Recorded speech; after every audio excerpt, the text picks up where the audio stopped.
Praise the Lord. பிண்டுமாய் தேவனுடைய வார்த்தையின் மூலமாய் இந்த புதிய மாதத்திலும் உங்களை சந்திக்க அடியேனுக்கு ஜீவன் பாராட்டின தேவனுக்கு கொடான கொடி ஸ்தோத்திரங்களை ஏறெடுக்கிறேன். இதனுடைய வார்த்தையை நாம் செபத்தோடு கூட கேட்கலாமா? நல்ல பிதாவே, நீர் பாராட்டின உமது அன்புக்காய் ஸ்தோத்திரம். 7 மாதங்களை உடைய தயவினாலே கடந்திருக்கிறோம். உடைய வார்த்தைகள் ஒவ்வொரு மாதத்திலும் எங்களை தாங்கி சுமந்து தப்புவிக்கிறதப்பா. இந்த மாதத்திலும் உடைய வார்த்தைக்காய் காத்திருக்கிறோம். நீர் எங்களோடு கூட பேசும். இயேசுவின் நாமத்தில் பிதாவே, ஆமேன். ஹல்லேலூயா. இந்த மாதத்திற்கான தேவனுடைய வார்த்தை யோனா தீர்க்கதரிசியின் புஸ்தகம் 3வது அதிகாரம் 9வது வசனம். யாருக்கு தெரியும், நாம் அழிந்து போகாதபடிக்கு ஒருவேளை தேவன் மனஸ்தாபப்பட்டு தம்முடைய உக்கிரக கோபத்தை விட்டு திரும்பினாலும் திரும்புவார் என்று கூறச் சொன்னான். இந்த வார்த்தையை சொன்னது நினிவே நாட்டின் ராஜா. தன்னுடைய ஜனங்களை பார்த்து அவர்களை உற்சாகப்படுத்துகிற வகையில் இந்த வார்த்தையை வந்து சொன்னான். காரணம், கர்த்தர் யோனா தீர்க்கதரிசியின் மூலமாய் நினிவேவுக்கு ஒரு வார்த்தையை சொல்லி அனுப்பியிருந்தார். உங்களிடத்திலே பாவம் இருக்கிறபடியினாலே, உங்களுடைய அக்கிரமம் மிகுதியாக இருந்தபடியினாலே, இன்னும் 40 நாட்களுக்குள்ளாக நான் உங்களை அழிக்கப் போகிறேன் என்ற வார்த்தை. இதை கேட்ட மாத்திரத்தில் பிரியமானவர்களே, நினிவேயின் ராஜாவும் அவனுடைய மக்களும் ஆடு மாடுகளும் கூட தங்களை தாழ்த்தி கர்த்தருடைய சமூகத்தில் உபவாசம் இருந்து தேவன் நோக்கி பார்த்தார்கள். அந்த சமயத்தில் இந்த ராஜா அவர்களை பார்த்து சொல்லுகிறார், யாருக்கு தெரியும், யாருக்கு தெரியும், கர்த்தர் நம் மீது இரக்கம் கொள்ளக்கூடிய ஒரு தெய்வம். இதை சொன்னது ஆண்டவரால் தெரிந்து கொள்ளப்பட்ட ஒரு மனிதன் அல்ல, எங்கேயோ அவரை அறியாமல் வாழ்ந்தவன். ஆனால் கர்த்தரின் சத்தத்தை கேட்டவுடனே, ஐயோ, இந்த ஆண்டவருக்கு முன்பாக நம்மை தாழ்த்தினால் அவர் மனம் இறங்குவார். அவர் தான் சொல்லியிருக்கிறார். அவர் சொன்னால் அதை அப்படியே செய்யக்கூடிய தெய்வம் தான். ஆனால் தீங்குக்கு மனஸ்தாபப்படுகிற அவர் என்று சொல்லி அவன் உணர்ந்தவனாய் இந்த வார்த்தையை தன்னுடைய மக்களுக்கு சொல்லுகிறார். யோனா தீர்க்கதரிசியும் இந்த புத்தகத்தில் கர்த்தருக்கு அப்படிப்பட்ட ஒரு நாமத்தை சொல்லுகிறதை நாம் வேதத்தில் வாசிக்க முடிகிறது. யோனா 4:2 வாசிக்கும் பொழுது, நீர் உருக்கமும் மன உருக்கமும் நீடிய சாந்தமும் மிகுந்த கிருபையும் உள்ளவன் என்று சொல்லிவிட்டு தீங்குக்கு மனஸ்தாபப்படுகிற தெய்வம் என்கிற ஒரு நல்ல பெயரை அங்கே யோனா கர்த்தரை பார்த்து சொல்லுகிறார். எத்தனை உண்மை பிரியமானவர்களே! தங்களை தாழ்த்தின மனிதர்களுக்கு கர்த்தர் மனம் இறங்குகிற தேவனாய் இருக்கிறார். அதே வேளையில் தம்மை நேசிக்கிற பிள்ளைகள், தம்மிடத்தில் அன்பு கூறுகிற பிள்ளைகளுக்கு ஆண்டவர் கொடுக்கிற வாக்குத்தத்தம் அவரால் நிச்சயமாய் நிறைவேற்றப்படுகிறதாக இருக்கிறது. 2 நாளாகமும் 36வது அதிகாரம் 15வது வசனத்தை வாசிக்கும் பொழுது, கர்த்தர் தமது ஜனத்தையும் தமது வாசஸ்தலத்தையும் காப்பதற்கான இரக்கமுள்ளவர். தீமை உண்டாகும் என்று ஆண்டவர் சொல்லி அந்த வார்த்தையை உடனே அவர் செய்யவில்லை. காரணம் என்ன? எப்படியாவது இந்த நினிவே மக்கள் நான் தருகிற இந்த கிருபையின் நாட்களை பயன்படுத்தி கொண்டு மனம் திருந்த மாட்டார்களா? அவளை அழிப்பேன் என்று சொன்னேன், ஆனால் அதை செய்ய எனக்கு மனமில்லை. அவர்களை காப்பாற்ற, அவர்களை வாழ்விக்க, அவர்களை நிலைநிறுத்த, அவர்களை உயர்த்தவே நான் விரும்புகிறேன். இதுதான் நம் ஆராதிக்கிற ஆண்டவருடைய அன்பு பிரியமானவர்களே. வேதத்தில் ஆண்டவர் தாவீதுக்கு ஒரு வாக்கு கொடுக்கிறார். தாவீதுக்கு கொடுத்த வார்த்தை உடனே நிறைவேற்றப்படவில்லை.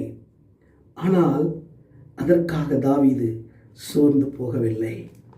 வேதம் சொல்லுகிறது, 1 நாளாகமும் 11ஆம் அதிகாரம் 3வது வசனத்தை வாசிக்கும் பொழுது, கர்த்தர் சாமுவேலை கொண்டு சொன்ன வார்த்தையின்படியே இஸ்ரவேலர் தாவீதை தங்களின் மேல் ராஜாவாக அபிஷேகம் பண்ணினார்கள். 1 நாளாகமும் 3:11-3. கர்த்தர் அநேக வருடங்களுக்கு முன்பு சவுல் ராஜாவாய் இருக்கும் பொழுதே தாவீதை இஸ்ரவேலின் மேல் அபிஷேகம் பண்ணி என்று சொல்லி சாமுவேலை தாவீதுடைய வீட்டுக்கு அனுப்பி அவனை அபிஷேகம் பண்ணுகிறார். ஆனால் இந்த அபிஷேகம் பண்ணப்பட்ட பின்பு, கர்த்தரால் வாக்கு கொடுக்கப்பட்ட பின்பு, தாவீது பல ஆண்டுகள் பொறுமையோடு கூட காத்திருந்தான். கர்த்தர் சொன்ன வார்த்தையை நிறைவேற்ற வல்லவர் என்பதை அவன் உணர்ந்திருந்தான். அநேகம் தரம் தாவீதை கொல்லக்கூடிய வாய்ப்பு, சவுலை கொல்லக்கூடிய வாய்ப்பு தாவீதுக்கு கொடுக்கப்பட்டாலும் கர்த்தருக்காய் அவன் பொறுமையோடு காத்திருந்தான். அவனுடைய வாழ்க்கை ஆசீர்வாதமாய் இருந்தது என்று சொல்லி வேதம் சொல்லுகிறது. பிரியமானவர்களே, அவனுடைய மகனாகிய சாலமோன் தாவீதை குறித்து சொல்லுகிற வார்த்தையை நாம் 2 நாளாகமும் 6ஆம் அதிகாரத்தில் வாசிக்க முடிகிறது. கர்த்தரின் தகப்பனாகிய தாவீதை நோக்கி, என் நாமத்திற்கு ஆலயத்தை கட்ட வேண்டும் என்கிற விருப்பம் உன்மேல் மனதில் இருந்தது நல்ல காரியம்தான். ஆனாலும் நீ அதை கட்டுவதில்லை, உன் மகன் சாலமோன் அதை கட்டுவான் என்று வாக்குத்தத்தம் பண்ணினார். அதை அப்படியே நிறைவேற்றினார். இப்படி வேதத்தில் அநேக உதாரணங்களை நாம் பார்க்க முடியும். பிரியமானவர்களே, கர்த்தர் தம்முடைய பிள்ளைகளுக்கு கொடுக்கிற வாக்குத்தத்தத்தை அவர் நிறைவேற்றவே விரும்புகிறார். ஆனால் தீமையான காரியம் கர்த்தரால் ஒருவேளை சொல்லப்படும் பொழுது அதை அவர் விரும்பாமல் சொல்லுகிறார். எப்படியாவது இந்த மக்களை தன் பக்கமாய் இழுத்து கொள்ள வேண்டும், அவர்களை காப்பாற்ற வேண்டும் என்கிற விருப்பத்தோடு கூட ஆண்டவர் சொல்லுகிறார். தாவீதுடைய வாழ்க்கையில ஆண்டவர் சாமுவேல் மூலமாய் சொன்ன காரியத்திற்கு தாவீது மிகவும் பொறுமையோடு காத்திருந்தான். அவன் காத்திருந்தபடியே இஸ்ரவேல் மக்கள் அனைவரும் ஒன்று சேர்ந்து தாவீதுக்கு கர்த்தர் சொன்ன வார்த்தையை நினைவு கூர்ந்து அவனை தேசத்தின் மேல் அபிஷேகம் செய்கிறார்கள். அங்கே நடக்கிற இன்னொரு சம்பவம் நல்ல சுவாரஸ்யமான ஒரு நிகழ்வாய் இருக்கிறது.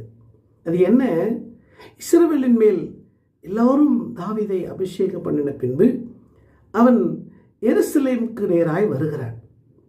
அந்த நகரத்தை பார்த்த உடனே அதிலே அவன் வாசம் செய்ய அவனுக்கு ஒரு எண்ணம் உண்டாகிறது. 11ஆம் அதிகாரத்தை நான் வாசிக்கும் போது அதை அறிந்து கொள்ள முடிகிறது. ஆனால் இஸ்ரவேலுக்கெல்லாம் ராஜாவாகிட்டான். இப்போ அந்த எருசலேமுக்குள்ளாக இருக்கிற மக்கள், எருசலேமுக்கு அதற்கு முன்பதாக எபூசி என்று எழுதப்பட்டிருக்கிறது பெயர். அந்த எபூசில் இருந்த மக்கள் தாவீதை பார்த்து, நீ இதை மேற்கொள்ள முடியாது, உன்னால் இதில் வர முடியாது என்று அவர்கள் சொல்லுகிறார்கள்.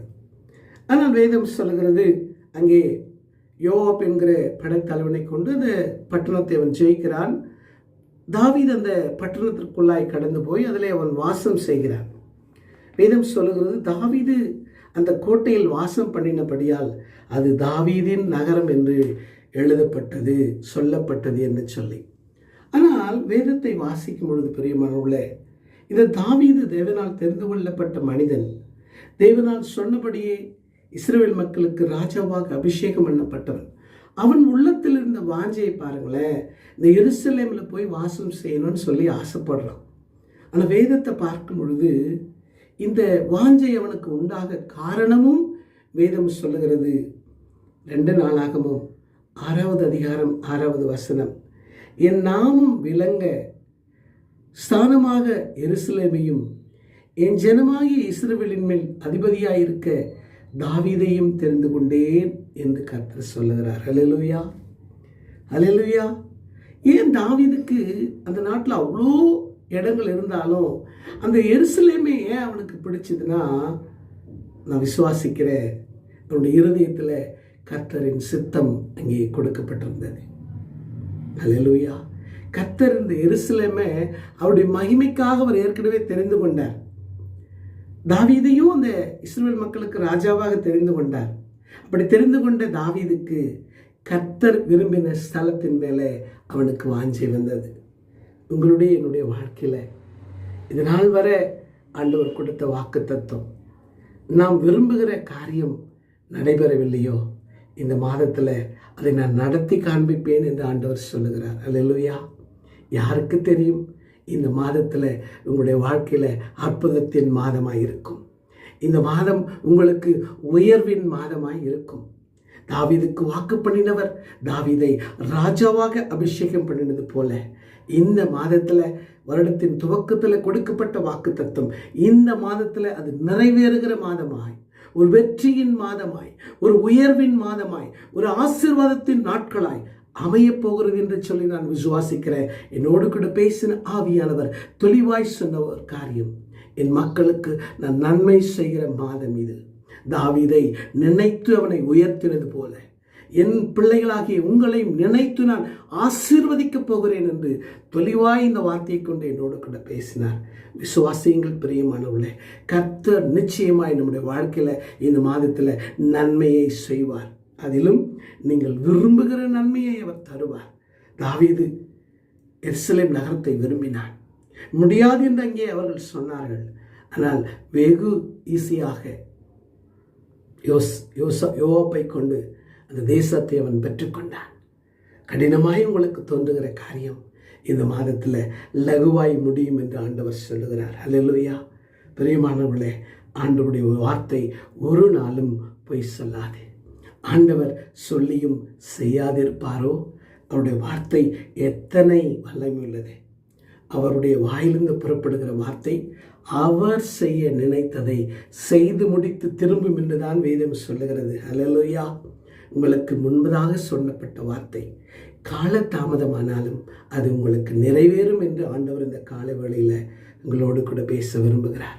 தாவீதுடைய வாழ்க்கையில் நடந்ததை சற்று சிந்தித்து பாருங்கள். எத்தனை ஆண்டுகள் அவர் அந்த ராஜ்யபாரத்திற்காக பொறுமையாக இருந்தார். கர்த்தர் அவன் உள்ளத்தை பார்த்தார். கர்த்தர் அவன் இருதயத்தை பார்த்தார். என் இருதயத்துக்கு ஏற்றவன் என்று சொல்லி ஆண்டவர் நிலையான ஆசீர்வாதத்தை அவனுக்கு கொடுத்தார். அவனுடைய தலைமுறைகளில் அநேக தவறு செய்திருந்தாலும் தொடர்ந்து ராஜ்யபாரத்தை பெற்றுக்கொள்ளக்கூடிய அந்த ஆசீர்வாதத்தை தாவீதுக்கு கொடுக்க காரணம் என்ன? பொறுமையோடு கூட காத்திருந்தான். தனக்கு முன்பாக இருந்த சவுலை கொல்லக்கூடிய வாய்ப்பு பல நேரம் ஏற்பட்டாலும் கர்த்தருக்கு பயந்து கர்த்தர் கொடுக்கும் வரை நான் காத்திருப்பேன் என்று இருந்தான். கர்த்தர் அவனுக்கு மாத்திரமல்ல, அவனுடைய சந்ததிகளுக்கும் அந்த ஆசீர்வாதத்தை ஏற்ற காலத்தில் கொடுத்தார் என்பது உண்மையானால் உங்களுக்கும் எனக்கும் இந்த மாதத்தில் அப்படியே அவர் செய்ய வல்லமையுள்ளவராக இருக்கிறார். கண்களை முடிச்சு வைக்கலாமா? பரிசுத்தமுள்ள நல்ல பிதாவே, இந்த அருமையான காலை வேளையிலும் இந்த மாதத்தில் நீர் எங்களோடு கூட பேசின நமது ஜீவனுள்ள வார்த்தைக்காய் நன்றி அப்பா. யாருக்கு தெரியும் எங்களுடைய வாழ்க்கையில் நீர் வைத்திருக்கிற நன்மைகள் ஏராளம் அப்பா. தீமைகளை எங்களை விட்டு விலக்கவும் நன்மைகளை ஏற்ற காலத்தில் செய்யவும் நீர் வல்லமையுள்ளவராக இருக்கிறீர். உமது ஜனத்தையும் உம்முடைய தேசத்தையும் பாதுகாக்கிற இரக்கம் உம்மிடத்தில் உண்டு என்று வாசித்தது போல எங்களை காக்கவும் எங்களை வாழ்விக்கவும் உம்மிடத்தில் இரக்கமும் கிருபையும் வல்லமையும் உண்டு என்று சொல்லி நாங்கள் விசுவாசித்து அறிக்கை செய்கிறோம் அப்பா. கர்த்தர் தமது இரக்கத்தின்படி எங்களை இந்த மாதத்தில் ஆசீர்வதித்து உயர்த்தி வழிநடத்த போகிற தயவுக்காய் நன்றியோடு ஸ்தோத்திரிக்கிறோம். உடைய பரலோகத்தின் கரங்களிலே எங்களை ஒப்பு கொடுக்கிறோம். கர்த்தர் இருப்படி செய்து உடைய நாமத்திற்கு தொடர்ந்து எங்களை கொண்டும் மகிமையை எடுத்துக்கொள்வீராக. இந்த மாதம் முழுவதும் எங்களை உடைய கண்மணி போல பாதுகாத்து உயர்த்தி நீர் ஆசீர்வதிக்க போகிறதற்காக உமக்கு ஸ்தோத்திரம். இயேசுவின் நல்ல நாமத்தில் ஜெபிக்கிறோம் பரலோக பிதாவே, ஆமேன். God bless you. கர்த்தர் நிச்சயமாக எங்களோடு கூட இருந்து வழி நடத்துவாராக. ஆமேன். ஹல்லேலூயா.